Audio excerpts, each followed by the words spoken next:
ఎటువంటి అర్హతలు అనుభవం లేకుండా మీ ఖాళీ టైంలో ఇంటి నుండి ఆదాయం సంపాదించే సువర్ణావకాశం. కాంటాక్ట్ 9296048899. నమస్తే, welcome to Suman TV Karimnagar. నా పేరు వినయ్. నిన్న జరిగిన సంఘటన కరీంనగర్ ఆర్టీసీ బస్టాండ్ లో ప్రసవ వేదనతో ఇబ్బంది పడుతూ కొట్టుమిట్టు ఆడుతున్న మహిళకి 108 సిబ్బంది ప్రథమ చికిత్స చేసినట్టుగా తెలుస్తా ఉంది. సో ఇప్పుడు కరీంనగర్ లో అది చాలా హాట్ టాపిక్ గా మారింది. ప్రస్తుతం అక్కడ ఏం జరిగింది, అసలు ఏ విధంగా కాల్ వచ్చింది, ఇలాంటి వివరాలన్నీ 108 సిబ్బందితో మాట్లాడి వివరాలు తెలుసుకుందాం. ఒకసారి రండి. సో ఆర్టీసీ బస్ స్టాండ్ లో నిన్న జరిగిన సంఘటన, అసలు మీకు ఏ విధంగా కాల్ వచ్చింది, మీరు ఏ విధమైన ప్రథమ చికిత్స చేశారు? మాకు 108 కాల్ వచ్చిందండి. కాల్ వచ్చిన వెంటనే మేము వెహికల్ తీసుకొని కరీంనగర్ ఆర్టీ బస్ స్టాండ్కి వెళ్ళాము. వెళ్ళే వరకు అక్కడ చెట్టు కింద ఒక మహిళ అక్కడ పడి ఉంది. పడి విషయాలుగా మేము డెలివరీ అయ్యే సిచ్యువేషన్లో ఉంది. వెంటనే వెళ్ళి ఆ డెలివరీ కిట్లో అవి తీసుకొచ్చుకొని డెలివరీ చేసేసి బేబీకి అంబికల్ కట్ చేసి సక్షన్ చేసి బేబీని మదర్ను అంబులెన్స్లో షిఫ్ట్ చేసుకొని కరీంనగర్ మాతా శిశు హాస్పిటల్లో అడ్మిట్ చేశామండి. ప్రస్తుతానికైతే మదర్ బేబీ ఇద్దరు సేఫ్గా ఉన్నారు. వాళ్ళు తర్వాత మాకు తెలిసిన విషయం ఏంటంటే వాళ్ళు ఒరిస్సా నుంచి ఇక్కడికి ఇటుకపట్లలో పని చేయడానికి వచ్చారని తెలిసిందండి. సో మీరు వెళ్ళేసరికి నార్మల్ గా తన పొజిషన్ ఎలా ఉంది? అలా చెట్టు కింద పడి ఉన్నదండి. కొంచెం బేబీ చెట్టు కింద పడి ఉంది. నేను వెంటనే చూశానండి. చూసారు బేబీ హెడ్ బయటకు వస్తుంది. వెంటనే తీసి డెలివరీ కండక్ట్ చేసామండి. సో మీరు ఒక్కరే చేశారా, లేదా స్థానికులు ఎవరైనా? సహాయంతో చుట్టూ చీరలు అడ్డం పెట్టించామండి. బౌండర్ లాగా చీరలు అడ్డం పెట్టించి ఆర్టీసీ సిబ్బంది వర్కర్స్ వాళ్ళ సాయంతో ఇద్దరిని షిఫ్ట్ చేయించుకొని హాస్పిటల్కి వెళ్ళి అడ్మిట్ చేసామండి. మీకు ఎన్ని గంటలకు వచ్చింది కాల్? 4:15 వచ్చిందండి కాల్ వచ్చింది. విత్ ఇన్ 7 minutes మీ సీన్ రీచ్ అయ్యామండి. సో మీరే తనకి కావాల్సిన ట్రీట్మెంట్ చేశారా? నేనే చేశాను. నేనే డెలివరీ చేశాను. నేనే బేబీ కేర్ ఇచ్చాను. షిఫ్ట్ క్షేమంగా హాస్పిటల్ షిఫ్ట్ చేశాను. సో ఏ విధమైన గైడ్ లైన్స్ ఫాలో అయ్యారు? మాకు ట్రైనింగ్ లో డెలివరీ గైడ్ లైన్స్ ఉంటాయండి, వాటిని ఫాలో అయ్యాను. ఏ విధంగా చేయాలనేది మాకు అంతకుముందే పూర్వ పరిజ్ఞానం ద్వారా మాకు ట్రైనింగ్ ఇస్తారని దాని ద్వారానే చేయడం జరిగింది. మీరు ఎన్ని సంవత్సరాల ఎక్స్పీరియన్స్? నేను దాదాపు 16 years అయిందండి. 16 years కంప్లీటెడ్. సో మీరు చెప్పండి, కరీంనగర్ బస్ స్టాండ్ లో జరిగిన సంఘటన వల్ల మీరేమనుకుంటున్నారు? మాకు 4-15 నిమిషాల కేసు వచ్చింది. మాకు కేసు వచ్చానికి కరీంనగర్ ఆర్టీసీ బస్ స్టాండ్ లకు కేసు అని చెప్పేసి వరంగల్ ప్లాట్ఫామ్ దగ్గర ఒక మహిళ పడి ఉందని చెప్పేసి కాల్ వచ్చింది మాకు. మేము వెళ్ళేసరికి అక్కడ చెట్టు కింద పడి ఉన్నది ఆమె. పడి ఉన్న తర్వాత మేము వెళ్ళి అక్కడ ఆర్టీసీ సిబ్బంది కూడా వచ్చారు. అడిగి వచ్చిన తర్వాత వాళ్ళతోటి ఇక ఉన్నాక జనాలంతా గుమిగి ఉన్నారు.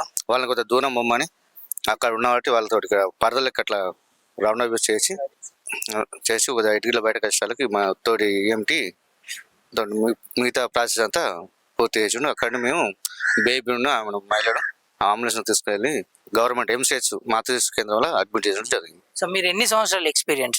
నేను 14 సంవత్సరాలు అండి. 14 సంవత్సరాల ఎక్స్పీరియన్స్. ప్రసవం జరిగిన తర్వాత పాపనా బాబువా? పాప అండి. పాప బాగానే ఉంది. ప్రసవం అయిన తర్వాత అరిచింది, ఏడ్చింది, బాగానే ఉంది పాప. సో పుట్టగానే రియాక్ట్ అయింది, కొంచెం అరిచింది, ఏడ్చిందండి. ఏడ్చిన తర్వాత ముక్కులో నోరులో ఉన్న నంజంతా తీసేసి సక్షన్ చేసి క్లీన్ చేసి అంబులెన్స్ షిఫ్ట్ చేసుకుని హాస్పిటల్ తీసుకెళ్ళాం. సో ఏ విధమైన పరికరాలు వాడారు అంబులెన్స్ లో? మాకు డెలివరీకి సంబంధించిన కిట్ ఉంటుందండి. ఆ కిట్ వాడాము. తర్వాత అందులో మ్యూకస్ సక్కరు, బేబీ కేర్ చేసి అన్ని ఉంటాయని వాడినాం. క్లాంపులు వేసి కట్ చేసామండి. ఒకసారి చూడొచ్చా ఏం వాడారు?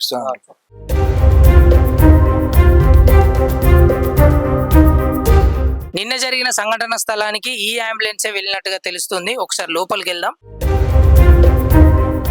సో సంఘటన స్థలానికి చేరిన తర్వాత ఏమేం వాడారు? వెంటనే బేబీ ఇట్లా బయటికి వచ్చిన తర్వాతనే వాటికి బేబీని క్లీన్ చేసి తర్వాత వాటికి క్లాంప్స్ పెట్టేసి బ్లేడ్ తోడు కార్డు కట్ చేసి దీని ద్వారా మొత్తం నోస్ మౌత్ అన్ని క్లీన్ చేసామండి. తర్వాత బేబీ కేర్ తీసుకున్నాం. తర్వాత ఇందులో ఉన్న టవెల్స్ అవి ఉంటాయి, వాటి ద్వారా బేబీ కేర్ క్లీన్ చేసి బేబీని కొంచెం వెట్ క్లాత్ లో చుట్టి హాస్పిటల్ తీసుకెళ్ళాం. సో బేబీకి సంబంధించి నియోనెంటల్ ఇంకొక అంబులెన్స్ ఉంటుంది కదా, అది ఎందుకు వాడలేదు మరి? మనకు డెలివరీ చేసిన వెంటనే పాపను మదర్ ఇద్దరు క్షేమంగా ఉన్నారు కాబట్టి మనకు అంబులెన్స్ అవసరం పడలేదు. ఇదే అంబులెన్స్ లో వెంటనే షిఫ్ట్ చేయడం జరిగింది. తల్లి నుండి పాపని ఇదే అంబులెన్స్ లో హాస్పిటల్ డెలివరీ చేసిన వెంటనే పాప ఏడ్చింది కాబట్టి నేను పాప క్షేమంగా ఉందని అనుకున్నాను, ఆరోగ్యంగా ఉందని అనుకున్నాను. వెంటనే హాస్పిటల్ తీసుకెళ్ళడం జరిగింది.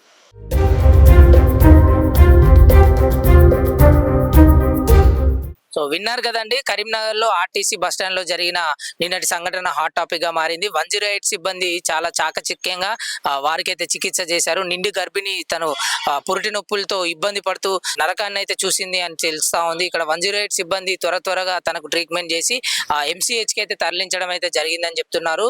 ప్రస్తుతం తల్లి ఉన్ను బిడ్డ చాలా సేఫ్ గా ఉన్నట్టు కూడా చెప్తా ఉన్నారు. ఇలాంటి సాహసోపేత కేసులని ఛేదించి 108 సిబ్బంది మాత్రం తల ఎత్తుకునేలా చేశారు. సో ఇలాంటి సిబ్బందికి కూడా వారిని కష్టాన్ని గుర్తించి వారికి ప్రభుత్వం తరపున కానివ్వండి, 108 సర్వీస్ తరపున కానించి అప్రిషియేషన్ ఇస్తే వాళ్ళు కూడా చురుగ్గా పనిచేస్తున్నట్టుగా తెలుస్తూ ఉంటుంది.